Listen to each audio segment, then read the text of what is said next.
And this is what's coming up. I think it's time to regulate religious organizations, especially the so-called churches. My friend, you will face the consequence. I can't hide you, but you can hide me. Questions raised on church leaders have been met with harsh rebuke from the preachers and their flock. Is it a sin to report on the men and women of God? Na sasa kwa katika hizo ngazi za nyadhifa za dini lazima mtu ambaye umesoma na mtu ambaye una elimu safi hasa kimatendo yako. If you talk about regulating, whom are we regulating? Are they the people who go to a certain church? On the news and the views on our news, we asked if people thought there was need for stronger regulation of churches.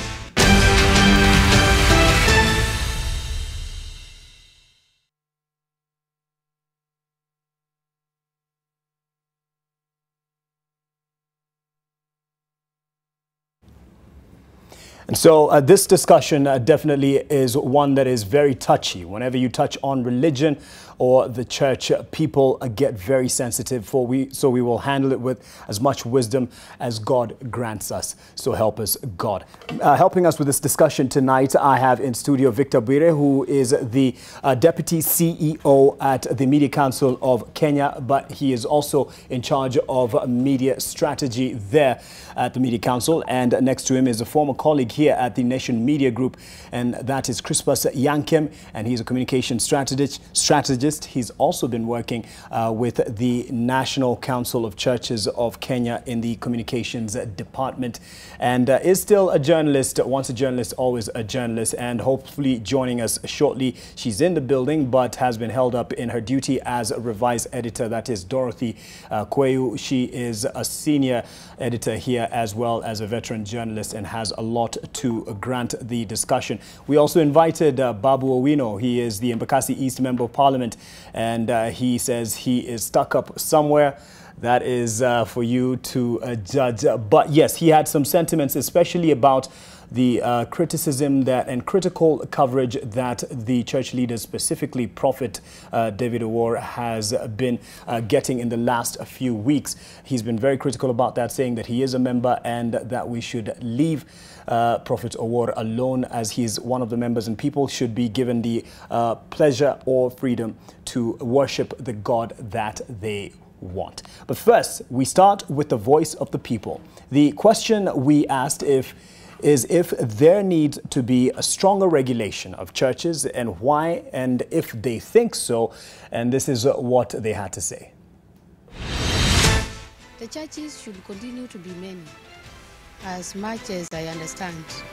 My reason is that Kenyans have grown, we are many, the population is too high, and everybody needs to be reached. So if the churches are few, many people will not receive the word of God. So according to me, they should even expand. And sometimes there is a lot of noise by these churches, but what they should actually be done is the limitation of these noises. But to regulate the number of churches, I don't think that one is good, because neno la Mungu iko kila mahali. If we talk about regulating the church, we'll be getting politics into Christian faith. And where God is, politics will be sidelined. If we talk about regulating, whom are we regulating?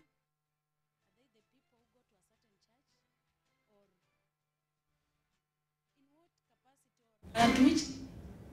Well, that's ended prematurely. That is a voice pop from Makueni. Just some views to get from the people who go to the churches on a weekly basis on whether they think that regulation of churches should happen. And this is the point of discussion, because earlier this past week, actually, there was a back and forth from one Pastor Nganga, who is the leader of Neno Evangelism Center, towards a journalist, that is Linus Kaikai, over sentiments that he put forward that there is need to regulate, especially church leaders that are out to exploit their flock, and that is the congregants who go to them for advice. And so let's listen into that back and forth just to put it in context. On my kicker tonight, I think it's time to regulate religious organizations, especially the so-called churches. Attorney General Githu Muigai proposed regulations that, among other rules, required preachers to submit certificates of good conduct and their theological training certificates so as to be licensed to run churches. These are the rules Kenya must revisit in order to restore sanity in the preaching enterprise, I call it. Please separate preaching na hizo saraka za news anchor. Separate. Nakwambia tu kijana. I'm telling you like a chief general commander. Chief general commander. You have to stop that. Kama umeingia line ya nganga, my friend, you will face the consequence. I can't hide you, but you can hide me. Wewe utakibia tu.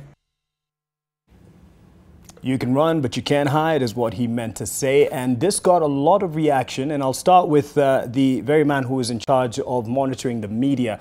And definitely they had a presser the following day, actually 2 or 3 days after this particular post by Pastor Nganga in response to this. What is a position of the Media Council of Kenya, especially to what he had to say to Linus Kaikai?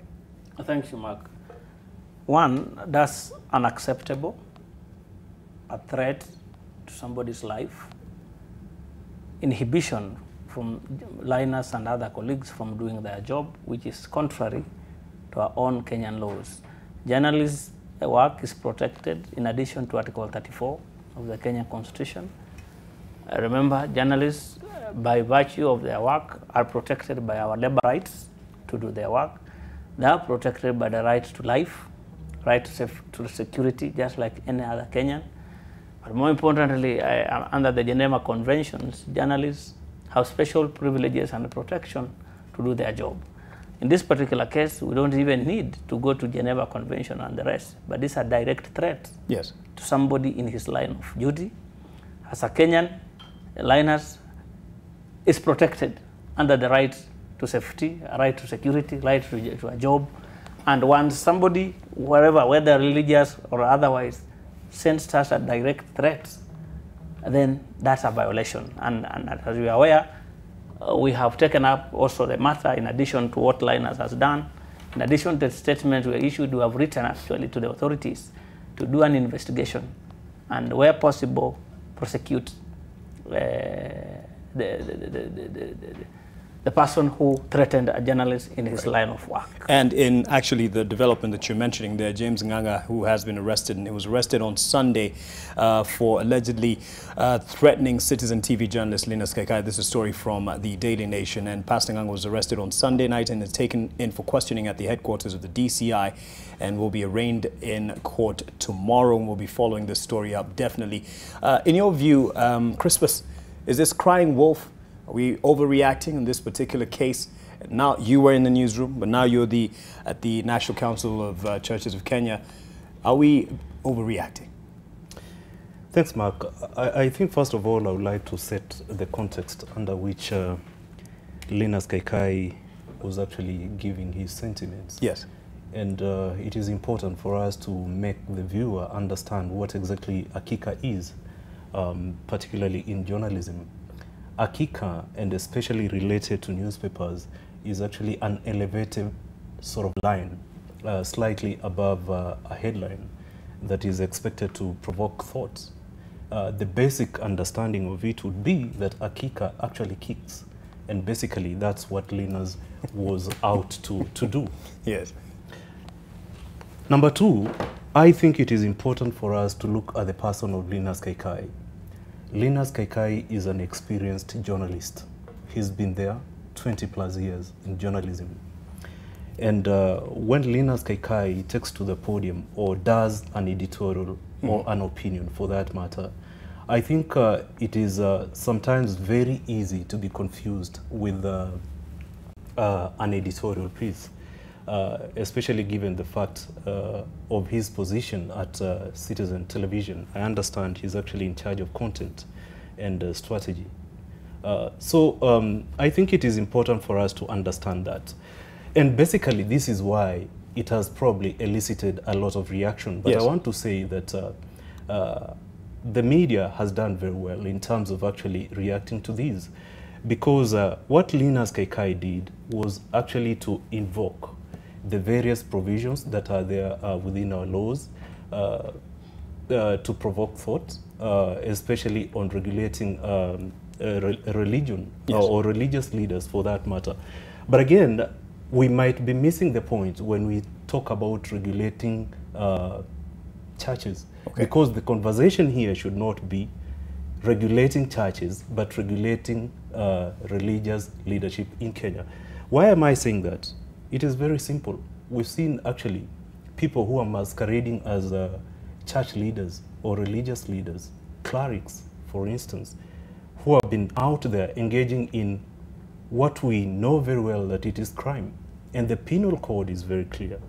I think it is very important for me to underscore that this country, we've got enough laws to deal with such kind of people. Right. Yes. And this is something that we need to just straighten out in terms of the meaning, the semantics of this particular story, because it could be taken out of context. First of all, in his response, Pastor Nganga made it look like it's a thing of the educated against the illiterate, and that wasn't the argument even in the first place. Welimo Busuko, you say, I disagree with Linus Kaikai about church regulations. I know preaching is a calling, and the moment we are going to make a regulation on it, then we shall make it to be a career, meaning people will have to draw money from it. And this is in an article that you quoted, and you said, I just took a part of it, and you said, while the position is that religion should not be regulated, but the conduct of some of the people that walk in the guise of religion must be regulated. So how do we separate this as we tell this story? Because if there are questionable leaders, church leaders out there, and you go after them, you're doing a story about them, and we even know about Prophet David Owor, self-proclaimed prophet, and you go after them and you do a story, perhaps the latest one being on the property row, then the flock will come after you because you're attacking their leader. Let's separate the issues here and just call it as it is, and what we were doing here. Thanks, Mark.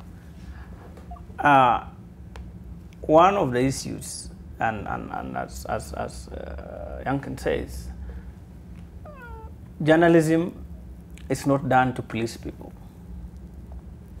And that's why Linus was doing what he was doing.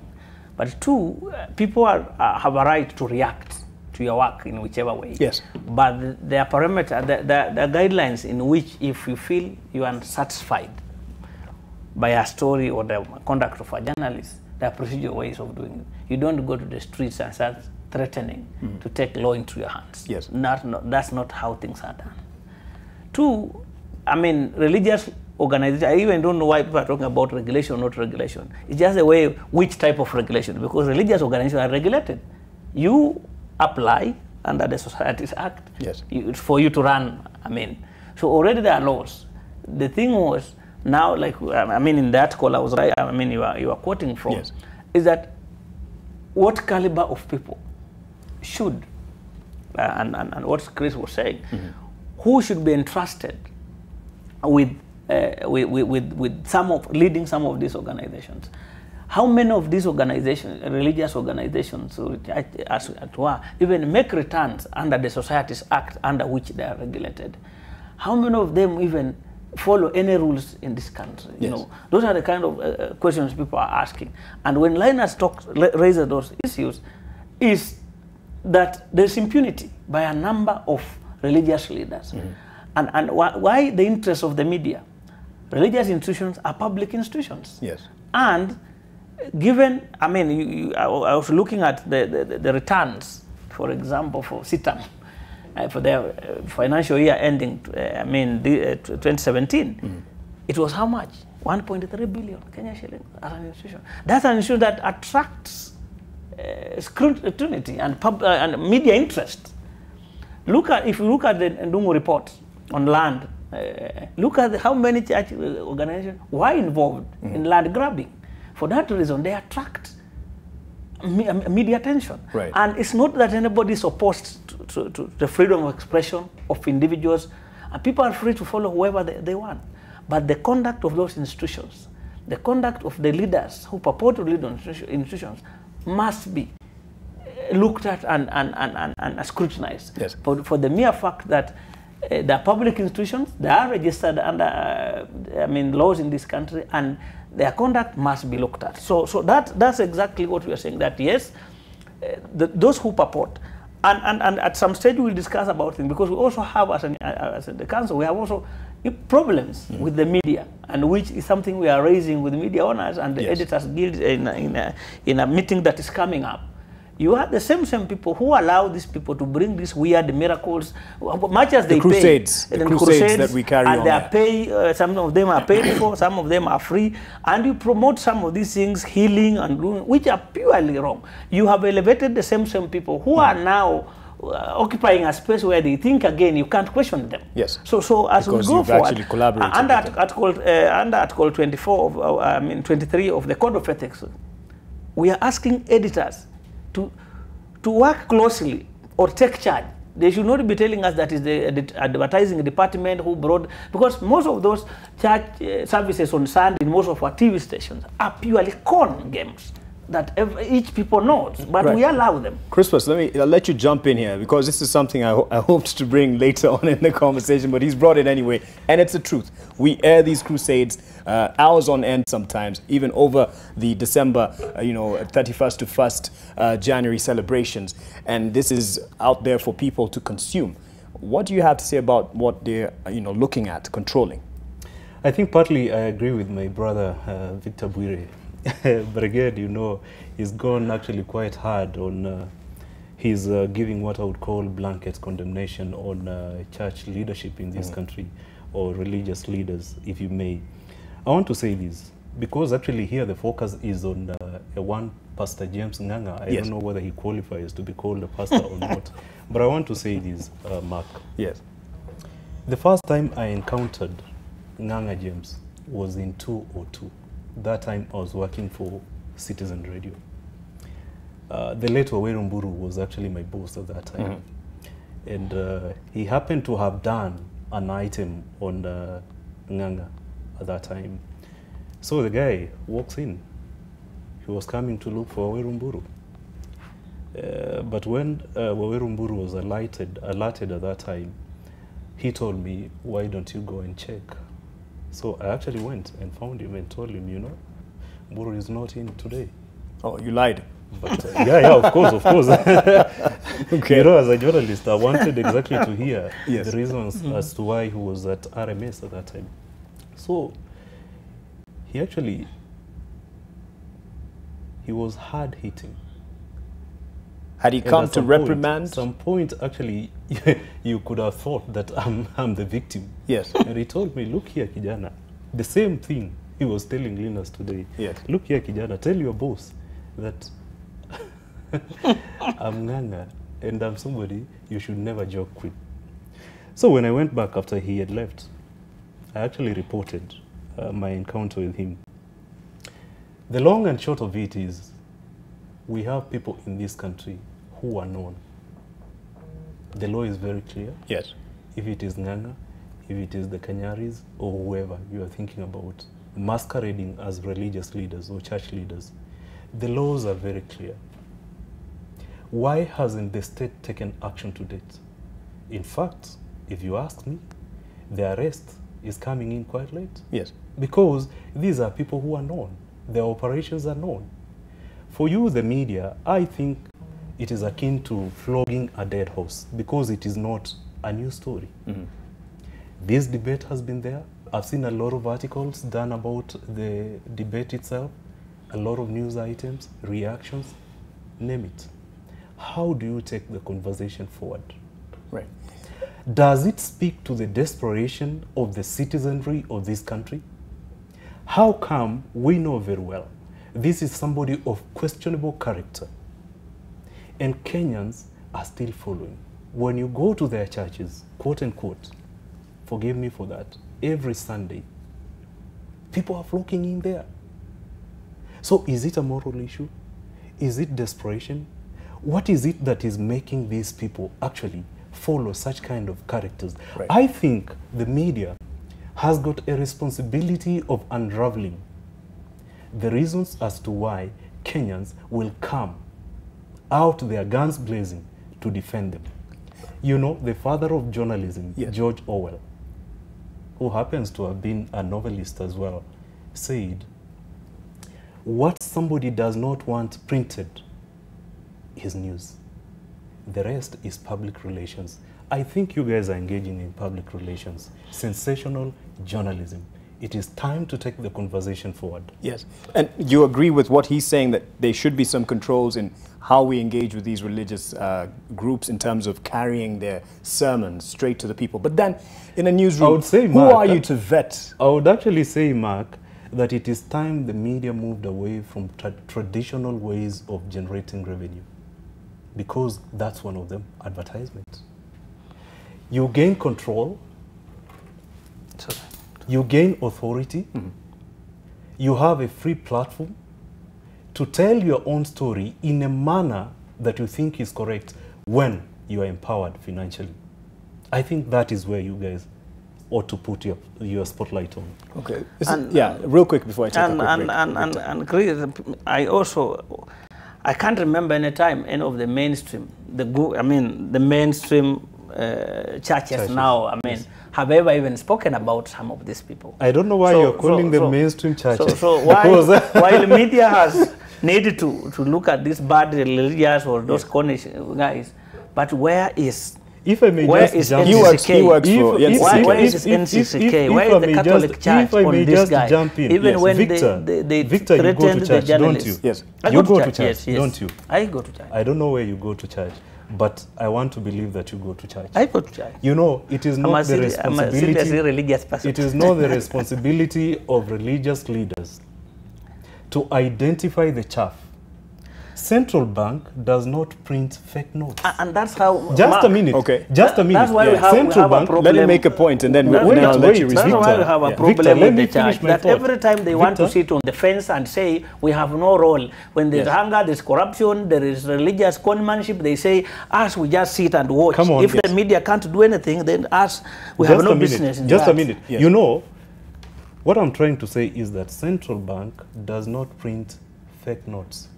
But it also reigns. It is your responsibility. Do you remember 1992? To identify which is fake and which is not. And this is why I'm saying. But the Central Bank this of is Kenya why I'm saying, Mark, actually brings order to the banking sector, or at least tries to. No. Why K92? Get my flow of thought. This is why I'm saying, Mark, it is very simple. You need to find out why Kenyans will always be attracted to these people you are painting in very negative manner. But I want to say this. The Media Council of Kenya, KUJ, and the other organizations, I think they have done very well, because what Nganga said was, for lack of a better word, demeaning. But there's something to say he about... needed to have been arrested yesterday and taken to court. Yes, there's something to be said, though, about NCCK and the duty. I think I should take a break here, and we'll crystallize the thoughts on that and be back with more thoughts, especially also sampling what you have to say as you follow this conversation. Mambo ya kuabudu, kuweka mkazo na kuweka wakati, hiyo tafadhali, ule mtu anayetaka kufanya kitu kama kile ajiulize yeye aliumbwa na nani, na yeye anaabudu Mungu ama abudu Mungu. Kama ni vitu vingine wanaabudu sawa, lakini kama ni Mungu anaabudiwa, asiwe na mpaka, iwe usiku iwe mchana, wacha Mungu abudiwe. Inahitajika sababu siku hizi imekuwa ni biashara. Mtu amekaa na amka anafungua kanisa lake, wamefanya siku hizi imekuwa biashara. Mara maombi unatumana pesa through M-Pesa. Sasa tunashangaa kama kuna maombi siku hizi unatumana pesa hata unaombewa unapona. Hiyo si ni makosa kabisa. Regulation should be put in place. That is what I exactly think. Because the churches that are coming up, it's like a personal business. Yeah, so we need to go the old way, where we had the old churches, Catholic, Protestant, like those churches. Kwa hivyo injili ya Yesu, kuna watu wanaharibu kujinufaisha. Kwa hivyo mimi naomba viongozi wa kanisa kwamba we need to sit together na to support hiyo bili ya Muturi Kigano. Ndio mtu akijiita pastor tunajua amehitimu kiwango fulani, kwa sababu tumekuwa na manabii wengi wa uongo ambao wametapeli watu wakipitia neno la Mungu. The start of this should begin with the registration of the churches.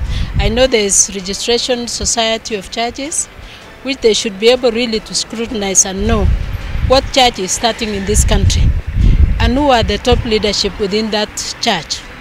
Because we have heard of recent that there are a lot of churches coming up and we really do not know whether they have been vetted well or they have been regulated to know that they can stand to be able to lead the word of God. Mimi kama askofu nasema wanafanya makosa na wapasi kufanya hivyo. Mtu yeyote ambaye anakuambia kabla sija kuombea ulipe pesa fulani, ondoka, kimbia, kwa sababu huyo ni mtu mwongo. Biblia inasema hapo mwisho kutakuwa na false prophets ama manabii wa uongo, na wako mpaka sasa, kwa sababu nani apendi pesa?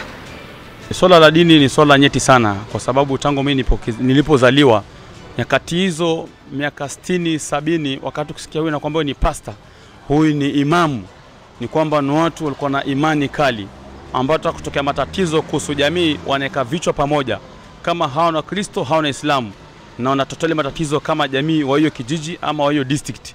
Lakini sasa imekuwa watu kuchukulia dini kama kitega uchumi cha maisha. Mtu anamkia leo jita pastor, hajaenda katika mafunzo ya dini. Mtu anakiasa jita malim, hajaenda katika mafunzo ya dini.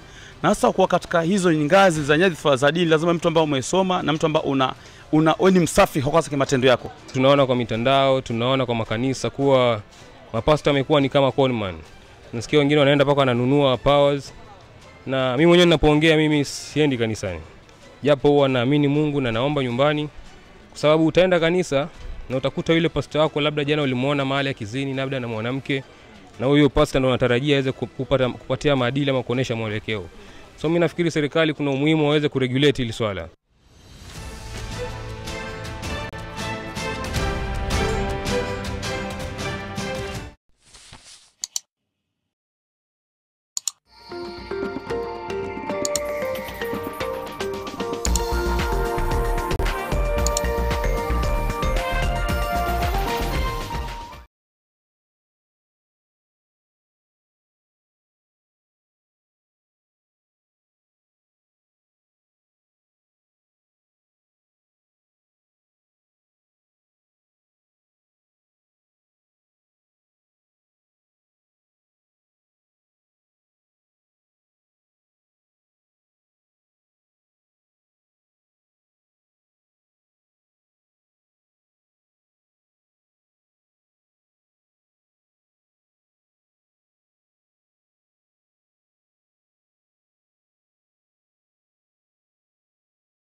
So there's those views that we played just before we took a quick break, and I'd like to get a response from you guys, and also as I just read some of the views that are being tweeted. Drain the Swamp, that's your name. You say, why are you so much obsessed with Prophet Owur? It seems you have express instructions to attack him. Okay, that's one. And this is Lol Tomme. You say, any Christian who goes to fight their critics have not read Romans 12 and Acts 17. I am a Christian and I don't see anything wrong that Linus Kaikai did. It is true that some religious leaders are acting in wolves' sheep skin. And yes, something else here saw that was quite interesting. And let me just get to it. Green Shop East Africa says, the flock chooses its leader.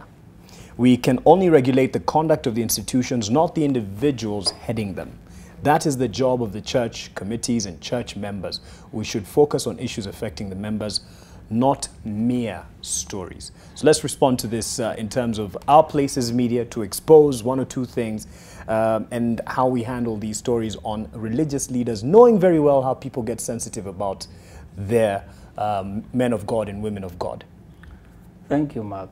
In many of the institutions we are talking about, these religious institutions, we are talking about many of them, I mean, that make up a big chunk of what we are discussing today. Do not even have those committees in the first place. They are managed by families. They are, I mean, not even briefcases. The personal property. So when you are talking about regulating such it's not an institution even per se. So how do you then say you will regulate it through institutional structures when these are purely personal businesses for these individuals? So, and that's why media has every responsibility to continue following them, not just the few people, the few who have been mentioned, but more and more, I mean, of that, and genuinely. Because I have sat in committees where we had to sit with a church and a media house about stories that were carrying about the church, some of which were not obviously factual, but some of them, and we listened. So what we are saying is that the more people go to churches, the more this institution continue, these pyramid schemes in the name of churches continue, the more the media has to play a role in not only educating but exposing the conduct of some of this. And now the bigger role to colleagues in the media to do more than what they are doing. Because if we are saying, like Chris said, many people are still following them. Whatever reason, is it poverty, is it whatever it is it depression people are going through, but people are following church.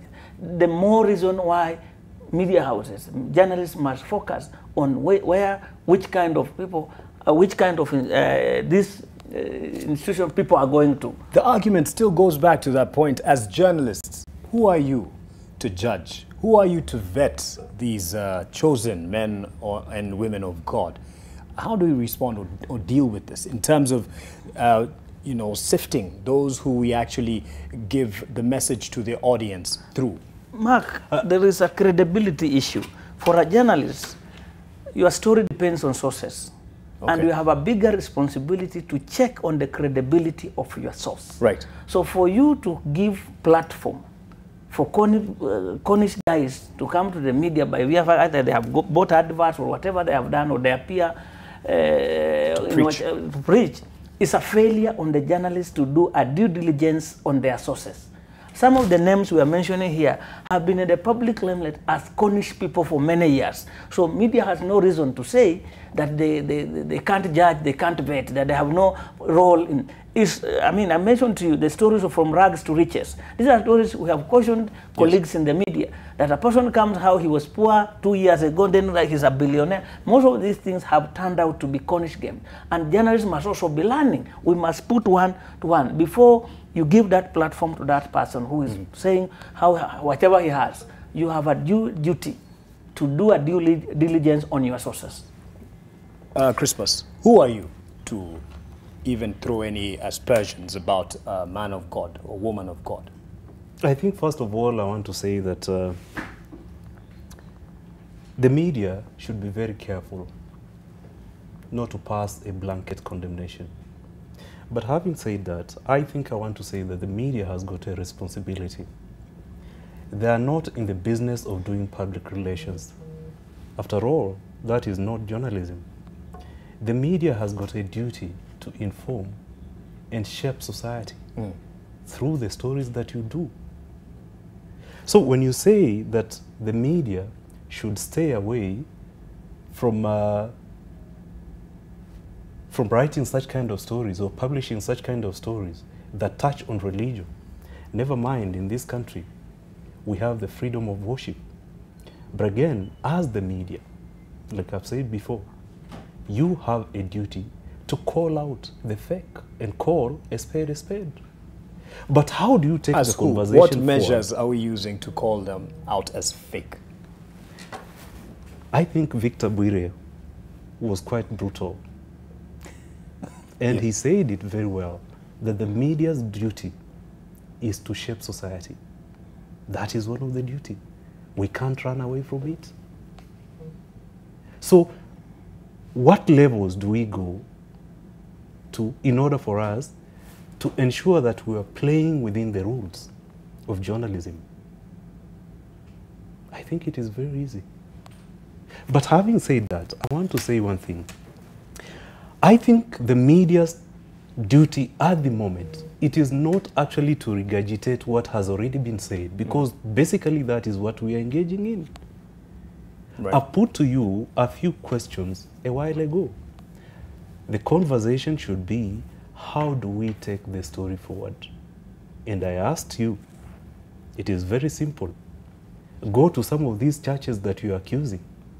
You'll be shocked to find how full they are. Maybe you need to tell us how come people are still following them. Again, you need to tell us how come the state is finding it so hard actually to register, to deregister some of these institutions. Right.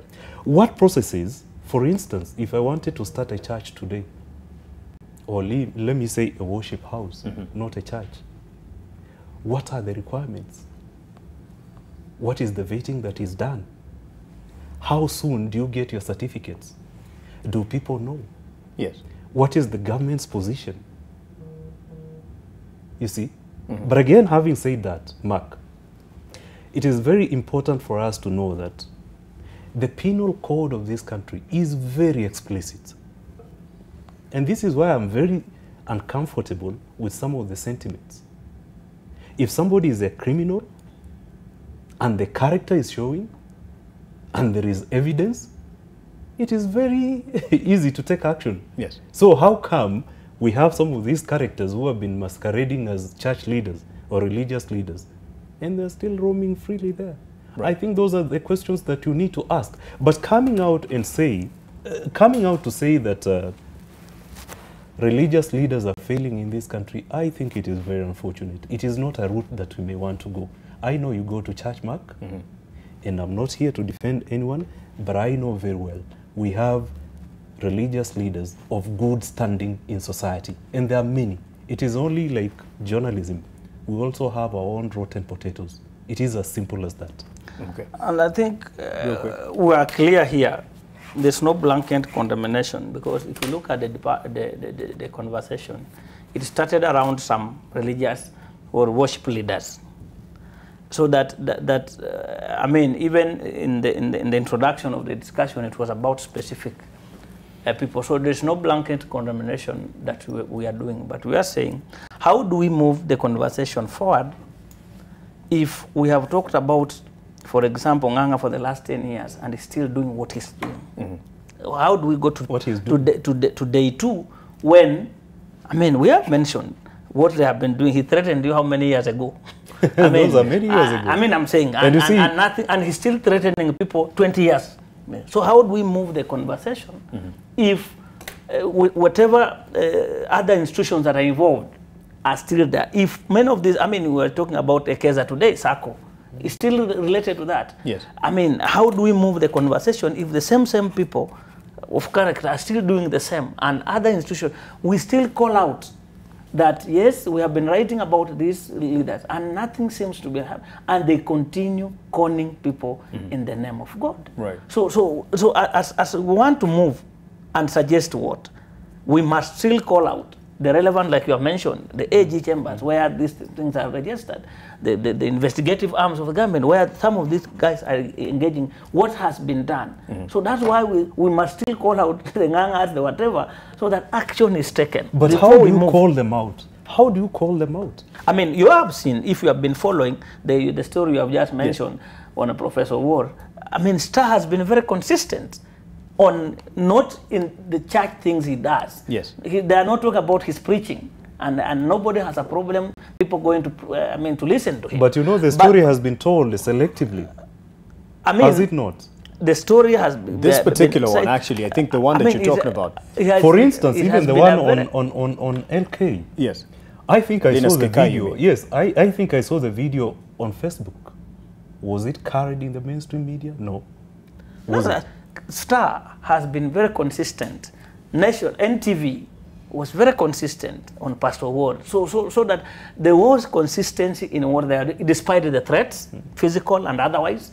You have seen a letter, the letter that Star has received, a similar threat, but there has been largely around the criminal activities or suspicious deals that have been done. The stories are not about their preaching or their capacity to preach or not to preach, but in questionable... Although there is a question about the credibility of the healing and that's we have asked. People have come out. Yes. But even you and I, Mark, know very well that some of these so-called miracles are not possible. But why publish? And that's why we are asking. Why not? If people are still flocking, you brought it up yourself. Is it what?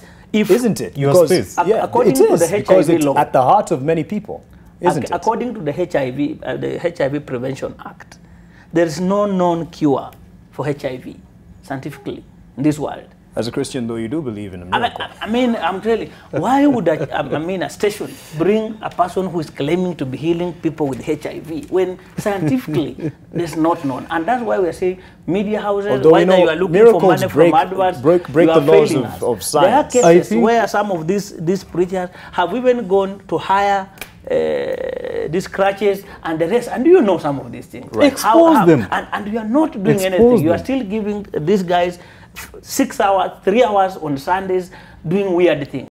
For instance, Mark, I think we need to be... What if actually this is my director saying, when we put that tag up there, advertisers, this is not you know you cannot hide behind advertisement. The code of ethics. For you to pass across a message that you know is very the code of ethics for the practice of journalism. And when you say, and you put the disclaimer, the messages put forward are not the message of the Nation Media Group or the position of the Nation Media Group. Mark, that's why you have failed us. Yes. Media, you have failed us because you ran away. The Code of Ethics for the Practice of Journalism in Kenya, second schedule of the Media Council Act, says any content that comes out of a media house should be the responsibility of the editor. 2, even adverts are guided, and it says on advertisement, section 24 says that the content of an advertisement should not go against the code of ethics for the practice of journalism. So if you allow a lie to be aired on NTV because you put there something that you have failed, and that's a violation of the act. Tell your director that. All right, my director is listening. I'm trying to instruct you about that. And at this point, I'd like to invite, because Dorothy is here, she's joining us, and thank you to her for having finished her work at Daily Nation as revised editor and now joining us. But as we do that, I'd want us to talk to Lois Wangoi, just shift the gears a bit to another conversation, and that is, there's a food for the soul, and then there's a food for the the body. Just make a point? Yes, really quick. The Marketing Society of Kenya, the Advertising Association, and Media Council, and Editors Guild have come up with a code for advertisers. So very soon, those advertisements that you are airing that are lies, including those weird miracles, will be banned, will not be allowed once that code of ethics is launched. But I think they can only cure themselves if they go for alternative sources of revenue generation. Yes. All right. Media sustainability models, you must change. Okay, let's switch lanes a bit. We've been doing a story as well this past week, and now it's the big story, the leading story in our papers and even in our broadcast, and that is on the drought situation. It's affected at least 13 counties, and there are many others. We feel the effect of it, but there's also reports of deaths arising from this drought. And the government says, at least from what is the statement today, is that there's no cause for alarm. That's what the Deputy President said, and as well as saying that we can't connect the deaths directly to the drought. Well, we have our reporter on the ground, that is Lois Wangoi. She has been reporting from Turkana for a few days now, and she's currently in Lokichar. And she will join us now just to give us her side of the story. The government is saying one thing. I don't know if you can hear me, Lois. And first of all, thank you for joining us. And I know it's been a long day. The government is saying one thing, and you have experienced something else. What can you confirm from the days of reporting that you have been doing? Thank you, Mark. Indeed, I can hear you quite clearly. I don't want to be pushed into that conversation of what politicians will say or not, but from my experience here in Turkana, immediately after we landed here 2 days ago, I can tell you as a journalist and even as Lois Wangoi, I'm very, very concerned with the situation on the ground, because I can tell you it's very, very humiliating to just see how fellow Kenyans, our brothers and sisters from the Turkana community are just facing hunger and starvation and even severe thirst. And we've been able to just go to parts of Turkana Central, and this particular day I'm just coming from Turkana South, and I can tell you the situation is very, very desperate. In one of the homesteads that we visited on this day, we visited the Lomokuria's compound. He is a 65-year-old man. By all standards, he should be up on his feet and up and about life. But we found him, Mark, just under a tree, very frail, very sickly, hungry, and thirsty. And what made me even more sad was the fact that his second last-born child, a daughter, was just seated next to the father. A desperate situation of a man who could do nothing to even provide the simplest of meals to his child, that is clean drinking water. So once he got to speak to the Lomokuri, he did note that it's been 3 days for him and his family of going without food and water. And I can tell you at that particular point, it was very, very sad. And so I will tell you, as Lois, and with regards to the situation that I've been able to witness here, and my other colleagues from the Daily Nation and even my cameraman James Nyanga will tell you the situation is dire, and Kenyans here are facing severe hunger and thirst. Mark Masai, just to note and just to illustrate to you the intent of the matter, you see, for a journalist, when you're going to shoot a story, it becomes very interesting once you get families to talk to or people to talk to tell your story. But here in Turkana, this time round, it's a bit different because we had carried a few supplies to just give maybe to women and children and the vulnerable in society, even as we continue with our interviews. So I can tell you, like, the day before yesterday, when we depleted the little bread and juice and milk that we had carried, we could not even bring ourselves to even interview more persons now. Because how do you go to people who have not eaten for 2 to 3 days and start asking them, niambieni mzee mmekaa siku ngapi hamjakula, mnataka serikali ifanye nini, blah blah blah. And then after that, you pack your bag, you enter your vehicle and leave. Mark, it's very painful, and you can see even from their eyes the signal that they're giving you, the hopelessness in their eyes. You just can't, Mark. And so for this particular assignment, most of our work ends at the particular point where the little supplies that we've been able to purchase for the people we will talk to, and immediately after those supplies run short, we are not able to do anything else, Mark. And one of the contact persons that we had gotten a day ago in Turkana Central told us there's yet another case of there's yet another severe case of another Turkana mama who's almost losing her life due to hunger and thirst. But we could not even bring ourselves to walk to that compound, Mark Masai. It was very, very sad, and we just had to sort of mobilize ourselves afresh, see what we could come up with to offer that family, so that we were able to visit that lady. And we left many others, Mark Masai. If you listen to my stories, and even if you read the Daily Nation, the photos taken by my colleague Jared Meta and the story by Jeremiah Kiplagat will only quote like 4 to 5 persons. And these are the persons that you're able to talk to. Beyond that, I can tell you there are many more that we would love to talk to. But as I mentioned, we cannot even bring ourselves to highlight all of them because we do not even have anything to give them, leave alone anything to say to them. Mark? Lois, for sharing your experience, and as you've said, it's not just about filing a story or a report and having a good story to give back to the editor and then to the viewer, but it actually touches you because you can't separate the human part as you are a journalist. But just quickly, before I take another quick break, I just need to know, how does it make you feel as you've met the reality on the ground and hearing authorities say there's no cause for alarm?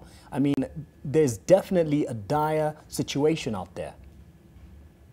Indeed, Mark, earlier during the day, just when I landed to Turkana East, I saw my colleague Satolala just giving a brief of that particular presser where the deputy president, flanked by all these leaders and politicians, was issuing a statement to the contrary of our experience and of the stories that we are getting here. And I was very, very sad.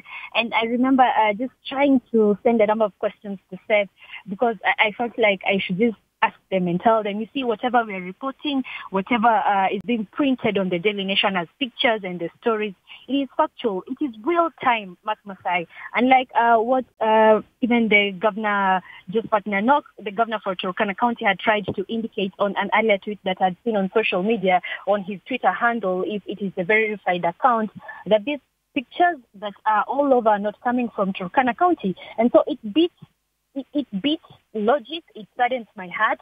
And at some point I was like, wow, I think these people should just come here. Deputy President William Ruto should just come here. CS Kinjuri should come here. CS Devolution and the team from the NID should just come here and we take them to these places if they do not know them by now, so that they will understand whatever they said in Nairobi. I honestly beg to differ. The situation is really wanting, and you see something else that we cannot even start conflicting about. That's why I do not even want to speak to whatever they said today. Is whether one is hungry or not. This can clearly be written on faces. This can clearly be seen on how people are wasting away on their frail bodies. Some are not even able to move, and those are strong enough, of course, being the younger men in society, have been able to move from this place to look for water and pasture. But what about the old? What about the differently abled in society? What about the children? All these groups are here, and just looking at their faces, it tells it all, Mark Masai. It tells it all. So, really, what the statement that was given today, it beats logic, yes, and it makes me wonder, are we really in the same country with these politicians? Right. And maybe at this point, it's actually the same Kenyans should do free work, if I could say that, and understand that probably Kenyans are on their own. Well, Lois Wangoi and team that covering from all actually media houses, we really appreciate you bringing the real story from the ground. It's easy for people, for authorities to speak from Nairobi and give their situation report, but it's another thing to hear it from the ground and see it from the people actually as you face them in reality. So thank you very much for that. We'll be getting more stories and updates on that. I'll take a quick break and then get a response from my panel, which is expanded. Miracles do happen. Miracles do happen. Dorothy Kweyo has managed to join us, although she was working down here, and I really appreciate it. So we'll be back with responses to that and also conclude on the issue of the regulation of church leaders who we see as exploiting the flock. Stay with us.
Welcome back. As we were talking, just before we took a break, we had the conversation on the church issues, but then we really had to talk to Lois Wangoi, who is now in Lokichar, has been in Turkana filing stories from the ground on the drought situation.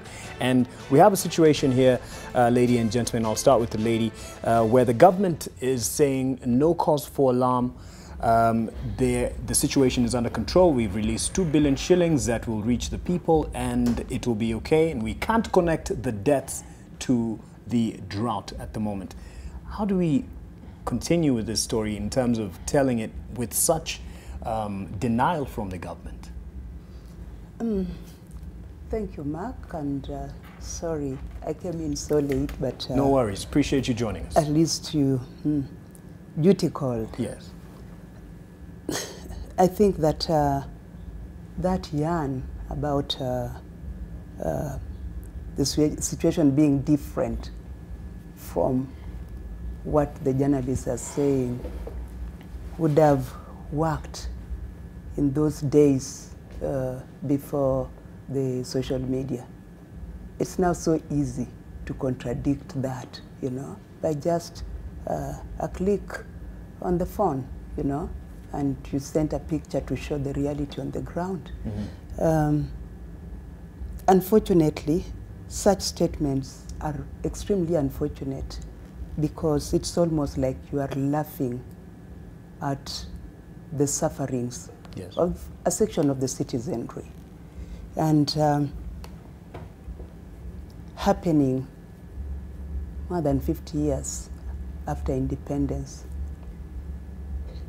it is a tragedy of mammoth proportions because 50 years after independence, we should not be suffering famine or starvation to a level of the pictures that we are seeing. And they do traumatize because what I've seen has taken me back to 1984 when I was part of the team of journalists that visited Wolo at the height of the Ethiopian famine. And although a journalist is not supposed to entangle herself in what she's covering, it was not possible to avoid crying because you look at somebody and you know this one, before you go back to your hotel, will have died. Right. It's traumatic. It's not something we love to do. It's not something that I would wish to be assigned to do because it destroys you.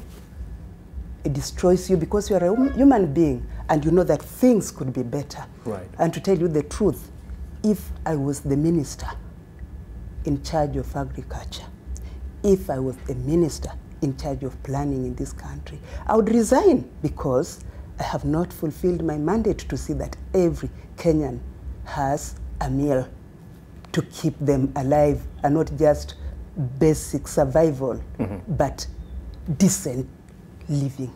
Right. And as this story is being told, now it's going to be at the point of at least this week, the government in denial, this is the picture on the ground. That's how the story will play out. In fact, we had the National Drought Management Authority saying that there's no evidence connecting the deaths to the drought. I don't know if that bite is ready, but how do we handle it? Should we keep on going at, government is in denial, but this is a picture, or just go to the ground, just tell the story as it is? In fact, we have what the DP said earlier. Let's listen and then you respond to that question.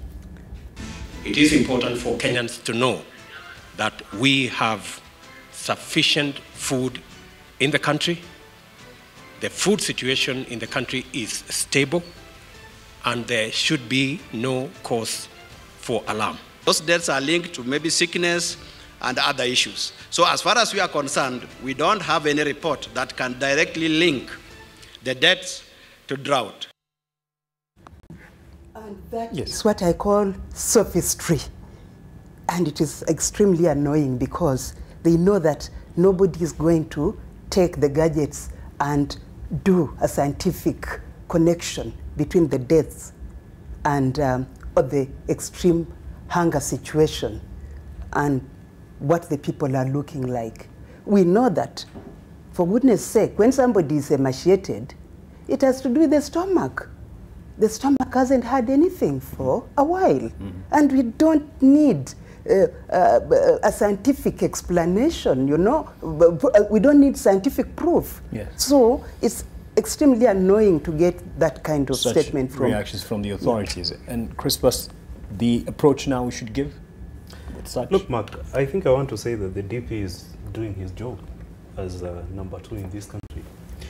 But I want to tell you, Mark, that somebody... That's not justifying what he said or agreeing with I'm what he not said? justifying. Okay. Because actually I sympathize with what is happening in the country. I want to say this, Mark, that the person who reads newspapers or the person who doesn't read anything at all is far much educated than somebody who reads nothing but newspapers. Having said that, Mark, I want to say this, that I was very, very sorry today in the morning when I looked at the dailies and reflected 10 years ago. The stories are the same. The human suffering is untold. You look at the faces of emaciated children. These are moving pictures. It is very difficult for us to sit here and actually agree that we are having the same conversation 10 years or 15 years down the line. Is that the doing of the media? You know, it is not actually the fault of the media. Yes. It is the fault of all of us. We have decided that we are not going to look at best practices from different countries that have actually helped many countries in this world tackle such kind of situation. Yes. The day we shall get solutions to our human suffering, particularly in relation to food insecurity, is when first we shall agree that rain-fed agriculture is not a solution, that we are facing a magnitude or a tragedy of serious magnitude in this country.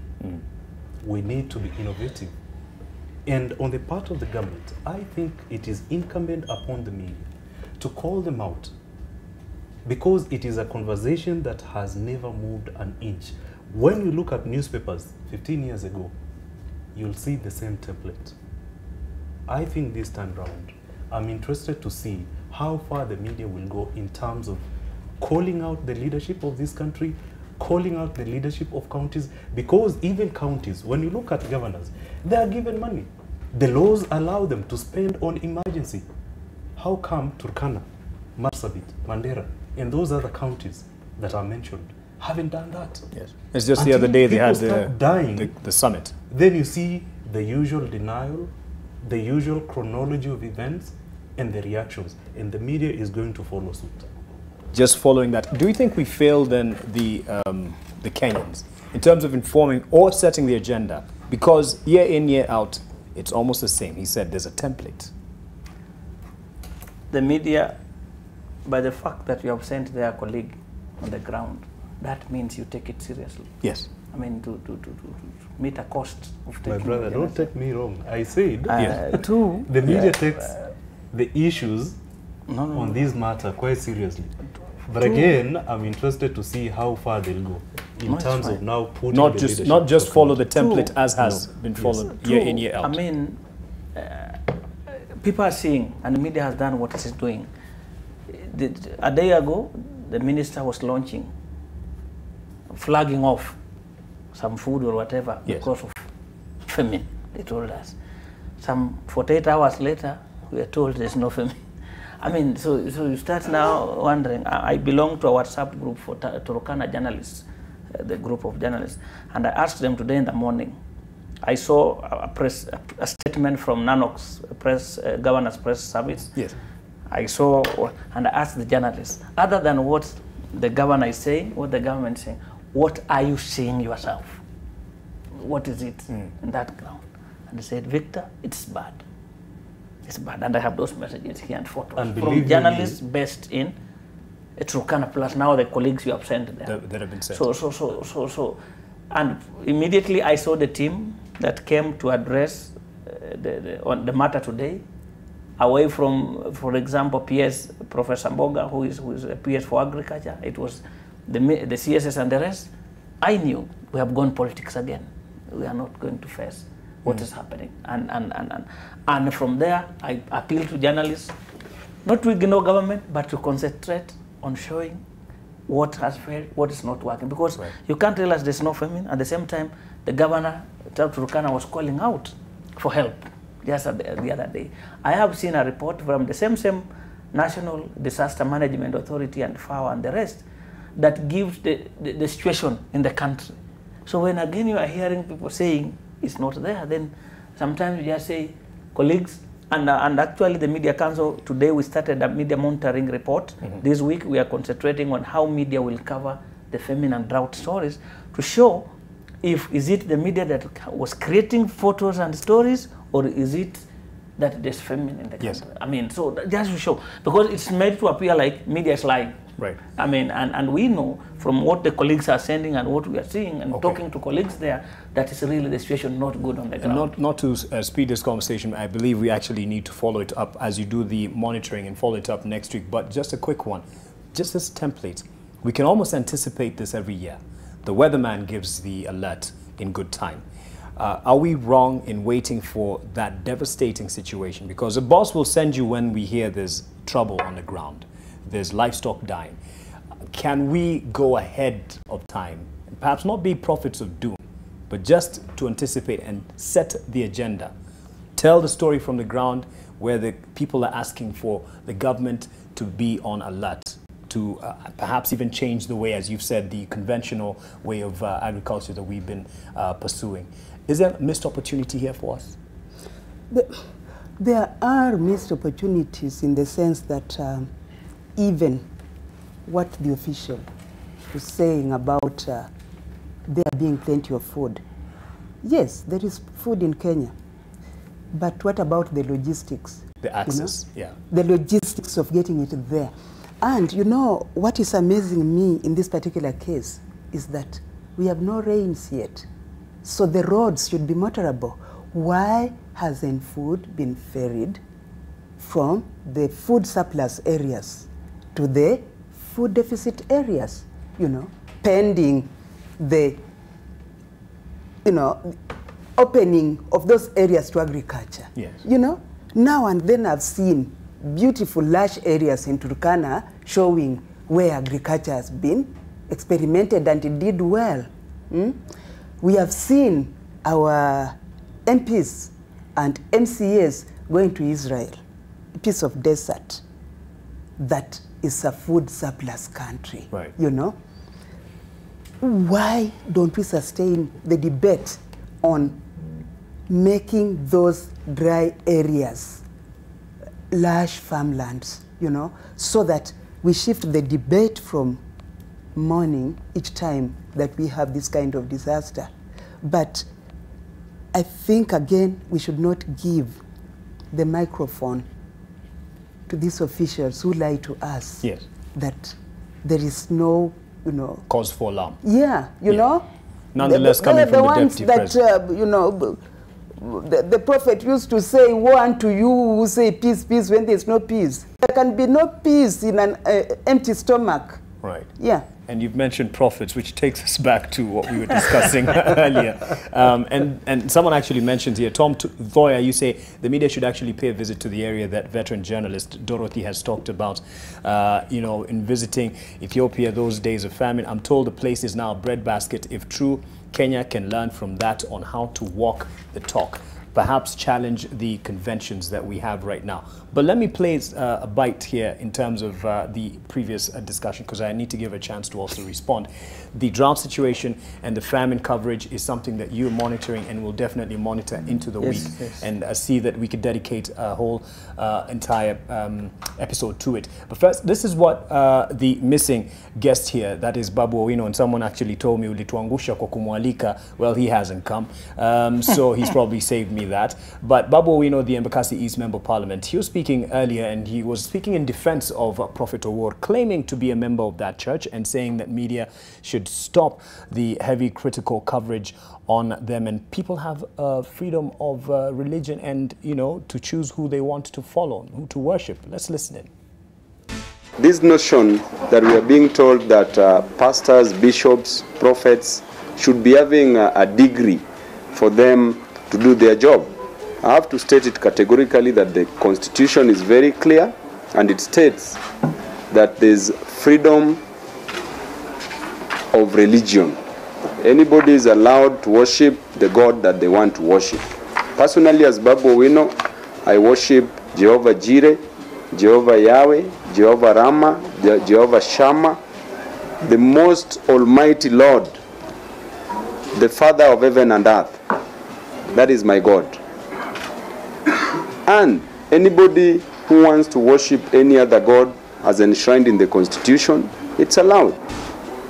This notion that we are being told that pastors must have degree. In the Bible, Prophet Elisha, Prophet Elijah, Jeremiah, Jesus Christ's disciples were fishermen. They didn't have degree, they were not degree holders. But the message of the Almighty God reached to the people. And we still refer to them. People with degrees now still refer to them. And those people did not go to any school.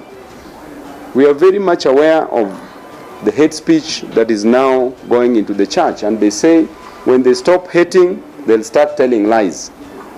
Personally, I'm a follower and a strong believer of Prophet Owuor. I'm his disciple. Na mimi ni mtoto wa Misa. And mimi na worship kwa kanisa yake. Let people stop attacking our church. If you people are not performing better in other churches, that is your problem.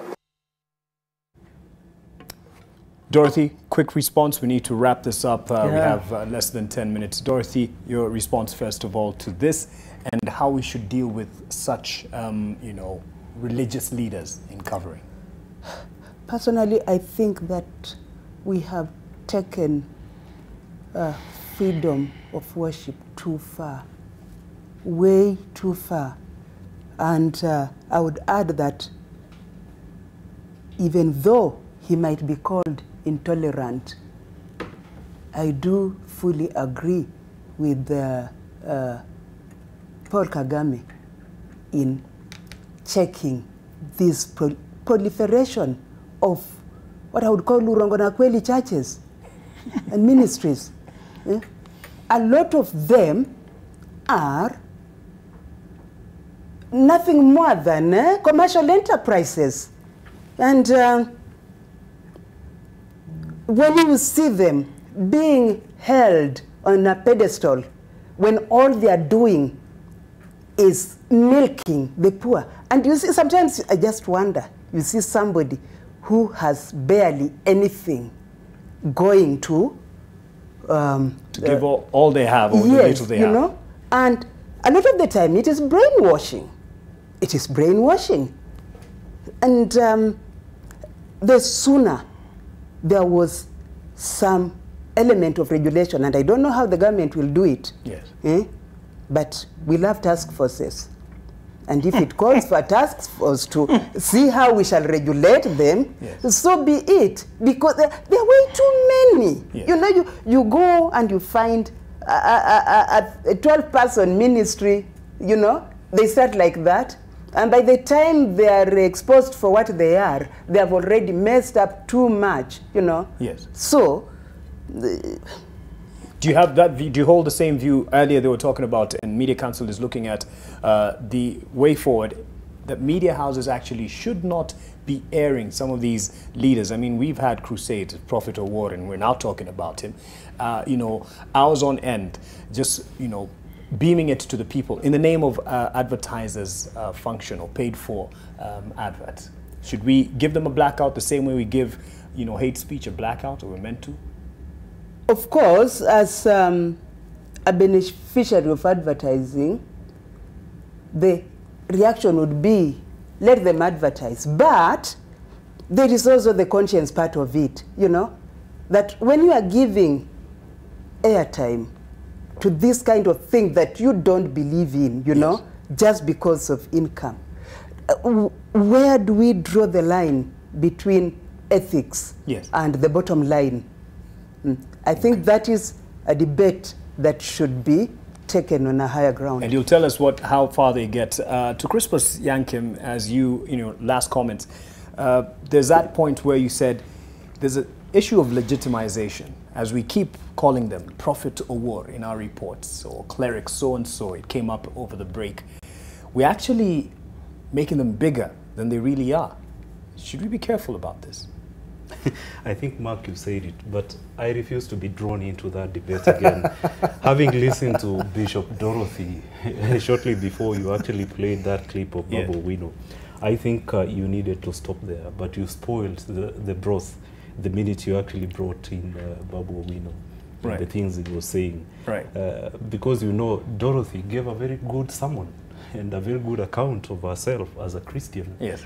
But I want to say this. She forgot to tell us that the road to heaven is actually long and winding. And that is the course that Christians must actually always pursue. I want to say this, Mark. I want to go back to the debate on famine and the human suffering that we are seeing. Sure. I think as Kenyans, we need to be alive to the fact that the weather patterns, not just in Kenya, but across the globe, is changing. That is a fact. There was an early warning by a US-based institution in December about what is happening today. We never took action. Number two, the population of this country is no longer the same. 60 years, 50 years, 70 years to come, it will never be the same. Meaning the country will not expand, but the population will always grow. That's a fact. Yes. So how can we ensure that we are true to ourselves by being innovative? I think that is the question. It is the conversation we must be having. The stories should we actually continue? For instance, in the Rift Valley, and you remember the debate around avocados and maize. I think it is time for us to start educating our farmers, to start telling people that we can no longer continue operating the same way and expect to be a food secure country. It is a lie. Okay. The media has got a cardinal responsibility of driving that agenda. Yes. Because the work of the media or the mandate of the media is not just to entertain, educate, but also to inform. Have we done that sufficiently? I don't know. You know, somebody once said that I got into journalism to get as close to the world as possible. Please take us close to the world and ensure that we know the things that matter as a country and we have the right solutions. All right. Thank you for that. Victor Bwire, your closing remarks. Prophet Owori is actually saying they'll sue the Star if they keep telling these stories. Can they come to you in complaints in terms of Yes, that? we have opened doors, but the challenge you get with some of their followers, if you guide them, they are always they are in the mood of shouting and insulting people. We have even posted a form for complaints of how they can lodge a complaint at the Media Council, so that if they genuinely feel that the journalists have messed, then they can be listened to. Yes. But instead of that, they take their own line. But we encourage them. If they feel not strongly, if they feel there have been there's any violation the media has done against covering their leader, yes, or their preacher, or any other preacher, let them fill a form, come to the Media Council, and they will be given a hearing. The Complaints Commission at the Media Council is waiting for them to come and bring either against NTV or Star or whatever other media they think that has gone, violated any of their rights. But two, one thing I would say is that journalists should not make themselves guilty for the situation that is happening in the country. While you have that cardinal rule to cover, to report, to expose, but it's not because journalists have not reported that we have the hunger or the famine in the country.